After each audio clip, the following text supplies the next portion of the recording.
अकबर ने आज्ञा की रसखान को, लखनऊ में बैठते थे तब, बोले दिल्ली जाओ और जाकर के हमारे वहां शासन की व्यवस्था करो, हम वहां करके शासन करेंगे, लेकिन याद रहे बीच में वृंदावन पड़ता है, वहां मत जाना। रसखान बोला क्यों? बोले वहां पर एक, हमने सुना है, सांवरा सलोना नन्ना सा टेढ़ी टांग वाला कोई बालक रहता है, वो एक बार जिसको देख लेता है, एक बार जिसको मिल जाता है उसको अपना बना लेता है। रसखान बड़ा पराक्रमी, बड़ा बलवान, बड़ा तेजस्वी। अब रसखान निकला लखनऊ से और रास्ते भर अपने तांगे पे बैठता हुआ सोचता जा रहा, कहीं वृंदावन तो नहीं आ गया, कहीं वृंदावन तो नहीं आ जाएगा, अरे कहीं वो वृंदावन का वो सांवरा लड़का तो मेरे सामने नहीं आ जाएगा, उसको मैं देख तो नहीं लूंगा। अरे नन्हा सा बालक देख करके अपना बना लेता है, कैसे संभव हो सकता है? जबरदस्ती, कोई बात ना चीत, अपने पास के लोगों से बैठ के कहता, पता छोटा सा बालक इतने बड़े बलवान व्यक्ति को अपना बना सकता है क्या? बोले नहीं सरकार, नहीं बना सकता। बोले वही तो मैं कह रहा हूं, सरकार मुझसे कह रहे थे वृंदावन मत जाना, लेकिन वो बालक अपना बना लेता है, अकबर कह रहा है, इसका मतलब कोई साधारण बात तो नहीं है। मतलब लखनऊ से लेकर के और वृंदावन तक एक क्षण के लिए भी उसके हृदय से भगवत स्मृति गई ही नहीं, सोचता ही रहा। ऐसा कैसा बालक है, ऐसा कैसा बालक। अब जैसे ही वृंदावन समीप आया, सामने दिखाई देने लगा निकुंज वन वृंदावन का, भयभीत हो गया रसखान। बोले ये कौन सी जगह है? बोले सरकार वही है जिसके लिए मना किया था, वृंदावन। अंदर नहीं जाएंगे हम लोग, बाहर से निकल जाएंगे सीधा दिल्ली के लिए। रसखान भयभीत हो रहा है, लेकिन उसके पग फिर भी वहीं बढ़ रहे हैं। जरा देखूं तो सही, एक बार देख लेता हूं, देख के तुरंत भाग जाऊंगा, उसके हाथ में नहीं आऊंगा मैं। एक बार मुझे दिख जाए वो है कैसा, एक बार मुझे दिख गया, उसको देख करके सीधा दिल्ली पहुंचूंगा और जाकर के अकबर को बताऊंगा, देखो मैं बाजी जीत के आया। और फिर एक दिन दोबारा आऊंगा, उसको पकड़ करके अपने साथ ले जाऊंगा। फिर मैं इस भावना से वृंदावन में जा रहा है रसखान। छोटी छोटी गलियां वृंदावन की, उनमें झांकता है, भीतर जाकर के देखता है कहीं यहां तो नहीं खड़ा, कहीं यहां तो नहीं खड़ा, अरे आगे मोड़ है, कहीं वहां नहीं खड़ा दिख जाए मुझको, तो पहले से ही सतर्क होकर जाता है, कहीं दिखते ही भग जाऊंगा।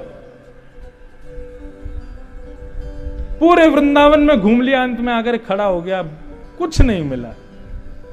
बादशाह ने भी बेवजह मुझको पागल बनाया, चलो छोड़ो वापस चलते हैं। जैसे ही पीछे मुड़ा है, त्रिभंग लली महाराज, ऐसा अद्भुत भेष उनका, कटीले नेत्र हैं, सुंदर मोती जैसे दांत हैं, सांवरा सलोना स्वरूप है, मोर मुकुट धारण किए हैं, त्रिभंग लली दोनों पैरों को टेढ़ा कर करके और इस प्रकार कमर पर हाथ रख करके जब तिरछी नजर से रसखान को देखते हैं और देख करके केवल मुस्कुराहट आती है चेहरे पर, देखते ही रसखान मूर्छित होकर के गिर गया।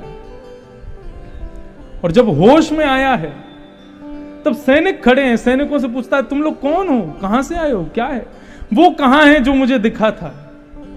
और उसको खोजने के लिए पूरे वृंदावन में घूमता है, पूरे ब्रज में घूमता है, अपने गले में तुलसी की मालाएं पहन करके रहता है, यमुना जी में स्नान करता है, ब्रज की रज में लेटता है, संतों को प्रणाम करता है, जहां बैठता है वहीं रुदन करता है, मुझे कब मिलेंगे, कब दिखेंगे।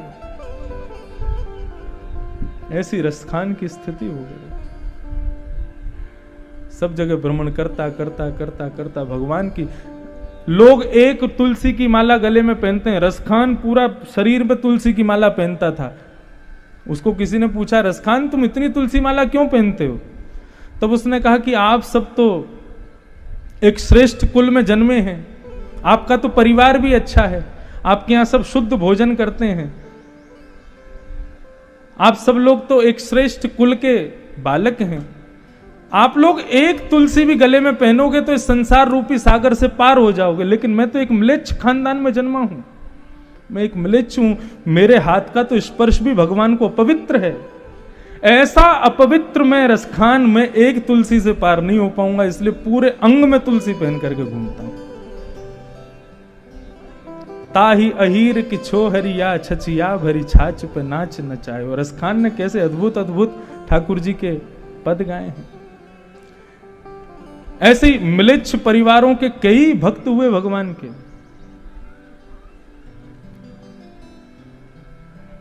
एक अकबर की जाने कौन किसी राजा की पत्नी थी, कोई बेगम थी। वो पहली बार ब्रजमंडल आई थी और ब्रज में आकर के जब गिरिराज पर बैठे हुए श्रीनाथ जी का उसने दर्शन किया, उन्हीं की हो गई। उनका दर्शन करते ही महाराज, अब उसको कोई नहीं दिखाई देता, तब उसने एक पद गाया, सोनो दिल जानी मेरे दिल की कहानी, तेरे हाथ हूँ बिकानी, तेरे हाथ हूँ बिकानी, बदनाम भी सहूंगी, सुनो दिल जानी मेरे दिल की कहानी, सुनो दिल जानी मेरे दिल की कहानी, तेरे हाथ हूँ बिकानी, तेरे हाथ हूँ बिकानी, तेरे हाथ हूँ बिकानी, तेरे हाथ हूँ बिकानी, बदनाम भी सहूंगी, सुनो दिल जानी दिल की कहानी, सुनो दिल जानी मेरे दिल की कहानी। नंद के कुमार कुर्बान तेरी सूरत पे, वृंदावन छोड़ अब कहीं हो न जाऊंगी, सुनो दिल जानी दिल की कहानी, सुनो दिल जानी दिल की कहानी, तेरे हाथ हूँ बिकानी, तेरे हाथ हूँ बिकानी, तेरे हाथ हूँ बिकानी, तेरे हाथ हूँ बिकानी, बदनाम भी सहूंगी, सुनो दिल की कहानी, सुनो दिल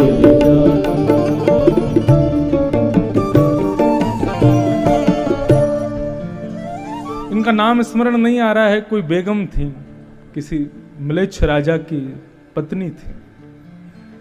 पहली बार ठाकुर जी के मुखमंडल को देखा और मुखमंडल को देख करके बस आज भी उनकी कब्र हमारे ब्रज में ही है और गोकुल में है,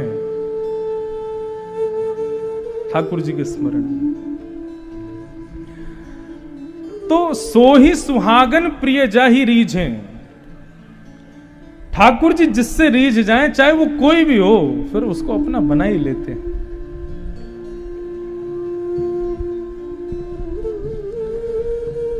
तो हम चर्चा कर रहे थे कि श्रीमद् भागवत को उत्कंठा से, उल्लास से खरीदा जा सकता है, उसके अलावा नहीं खरीदा जा सकता। उत्कंठा जितनी ज्यादा हृदय में होती है, मिलने की इच्छा जितनी प्रबल होती है, उतनी जल्दी भगवान दर्शन देते हैं। इस प्रकार श्रीमद् भागवत की कथा सबसे पहले किसने किसको सुनाई, तब बताया गया आपको, बोले कि सबसे पहले कथा सनक सनंदन सनातन सनत कुमारों ने श्री नारद जी महाराज को सुनाई। कहां सुनाई? ऋषिकेश में सुनाई। क्यों सुनाई? नारद जी को तो श्राप लगा है, वो एक स्थान पर बैठे ही नहीं सकते ज्यादा देर तक। तब कहा कि भैया नारद जी एक बार पृथ्वी पर भ्रमण कर रहे थे, तो पृथ्वी पर भ्रमण करते करते सब जगह घूमते घूमते वे कहां पहुंचे, सब जगह उन्होंने देखा कि सब उल्टा सीधा हो रहा है।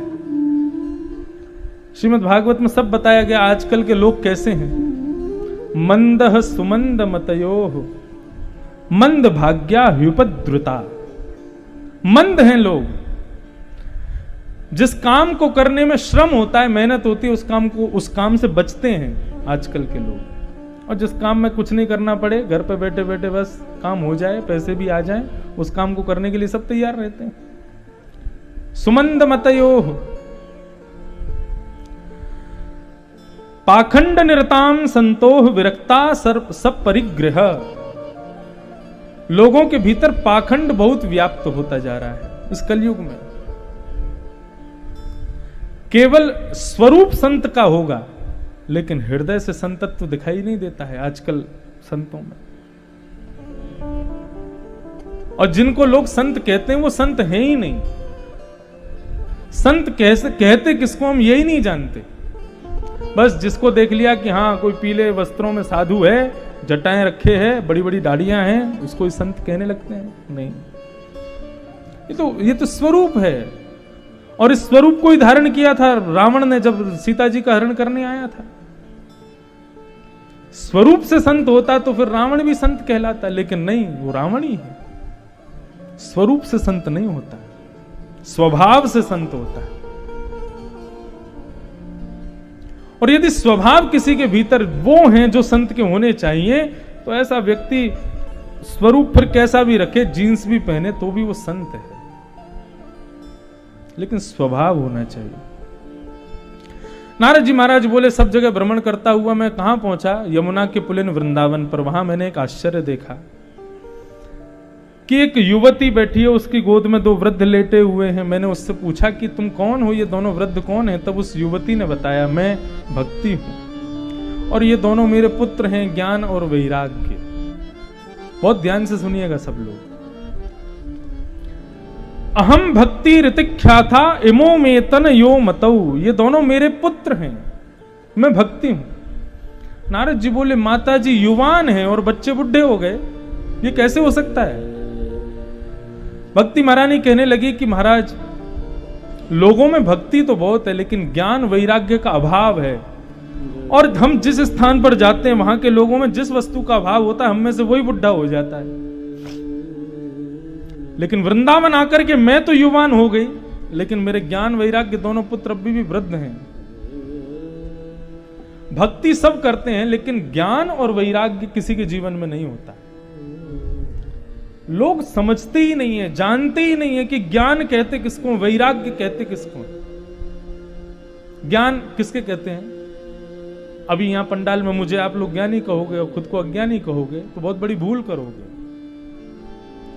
केवल ग्रंथ का अध्ययन करना, अवलोकन करना, शास्त्रों को पढ़ना, व्याकरण पढ़ना, संस्कृत पढ़ना, यही ज्ञान नहीं होता। यदि ये सब ज्ञान होता ना, तो रावण से बड़ा ज्ञानी कोई नहीं था। जब रावण श्लोक बोलता था तो हिमालय की चोटियां कांपती थीं। यस्यास्ते ड्राट ड्राट डुट डुट ममलम टम टम टम टम टम डमशम डमशम डुडमशम डुहि डुहि चकितम भूपके भूपनालम तैलम तैलम तुतैलम खुकु खुकु खुकु ख्वांग ख्वांग ख्वांग ख्वांग ख्वांग। ना छंद का पता है, वैयाकरणी अपने सिर पर हाथ रख के बैठ जाते थे जब रावण श्लोक बोलता था। इतना ज्ञानी था, लेकिन उस ज्ञान को ज्ञान नहीं कहते। ओरछा, ओरछा नाम सुना है? झांसी के आगे ओरछा। ओरछा में एक बहुत विद्वान व्यक्ति रहते थे, उनका नाम था हरिराम व्यास। तो हरिराम व्यास जी इतने विद्वान थे, इतने विद्वान थे, इतने प्रकांडी थे कि उन्होंने पूरे भारत के विद्वानों को चुनौती दी थी कि मुझसे कोई शास्त्रार्थ करके दिखाए। और यदि कोई विद्वान उनके सामने आ भी जाता था तो श्री हरिराम व्यास जी अपनी प्रकांड विद्वत्ता की पराकाष्ठा से उसको परास्त कर देते थे। बहुत सावधानी से सुनिए और सब लोग केवल इधर देखिए। आप हमको देखने बैठे हैं ना, नजर नहीं लगेगी, आप केवल हमको ही देखिए और कहीं मत देखिए, या भागवत जी को देखिए। लेकिन आप इधर उधर देखेंगे तो मैं इधर उधर देख के कथा कर रहा हूं, आपको ही देख रहे हैं ना, तो आप भी हमको ही देखिए बस। तो श्री हरिराम व्यास, आज पहला दिन है ना कथा का, तो मैं पहचान बना रहा हूं, आप लोगों को पहचान रहा हूं। एक दिन का समय तो मुझे दीजिए कि मैं समझूं आप लोग क्या सुनते हैं, क्या समझते हैं। तो श्री हरिराम व्यास जी बहुत विद्वान थे। उन्होंने भारत के समस्त विद्वानों को चुनौती तो दी थी, वो तो बात अलग है, लेकिन अब वो क्या करते थे कि बड़े बड़े विद्वानों के गढ़ पर जाते थे और वहां बैठ करके उन विद्वानों को हराते थे। ये उनका नित्य कर्म बन गया था। सब जगह के विद्वानों को परास्त किया, केवल एक स्थान बचा था, काशी, बनारस। हरिराम व्यास जी अपनी पूरी बैलगाड़ी में ग्रंथ भर के चलते थे उनके साथ। ओरछा से सीधे पहुंचे बनारस, और बनारस के विद्वानों को जाकर के चुनौती दे दी, 3 दिन के लिए आया हूं, सब आकर के मुझसे शास्त्रार्थ करो। यदि किसी ने हरा दिया तो आज के बाद मौन धारण कर लूंगा, बोलूंगा नहीं मैं। सब विद्वान घबरा गए, काशी विश्वनाथ भगवान के पास गए और जाकर के प्रार्थना करने लगे, हे विश्वनाथ, आपकी ये काशी की भूमि विद्वानों के लिए जानी जाती है, यदि हम 3 दिन में इनसे परास्त हो गए तो काशी का नाम धूमिल हो जाएगा, आप हमारी रक्षा करो।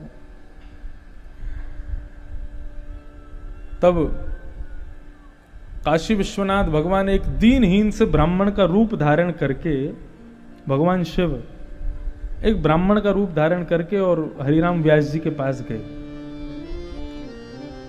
हरिराम व्यास जी के सेवक को कहा कि महाराज मैं एक काशी का ब्राह्मण हूं, मिलने आया हूं। अंदर जाकर के कहा महाराज कोई विद्वान आया है आपसे शास्त्रार्थ करने, बोले बुलाओ। शंकर जी को भीतर ले गए, जाकर के बिठाया तो शंकर जी उनको प्रणाम करने लगे। कहिए किस विषय पर शास्त्रार्थ करेंगे आप मेरे साथ? हरिराम व्यास जी के इस बात को सुनकर के शंकर जी बोले महाराज मैं शास्त्र नहीं जानता, मैं अर्थ नहीं कर पाऊंगा। आप इतने बड़े विद्वान हैं, मैं तो अपने प्रश्न का समाधान पूछने आया हूं।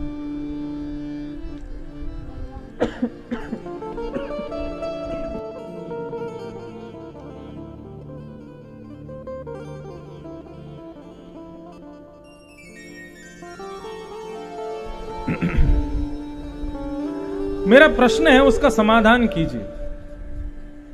हरिराम व्यास जी बोले क्या प्रश्न है?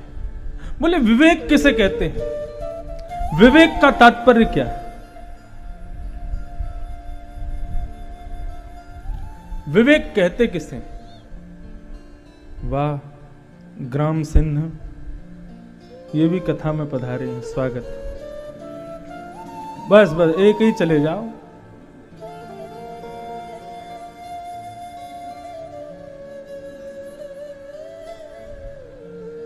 तो क्या कह रहे थे? हाँ, हरिराम व्यास जी ने हरिराम व्यास जी से प्रश्न किया भगवान शिव ने कि विवेक किसको कहते हैं। हरिराम व्यास जी हंसने लगे, बोले आप मेरे सामने बैठ करके इतना आसान सवाल पूछ रहे हैं? बोले आपके लिए आसान है, मैं तो अनपढ़ गंवार हूं, मुझे नहीं पता, मुझे बता दीजिए ना विवेक कहते किसको।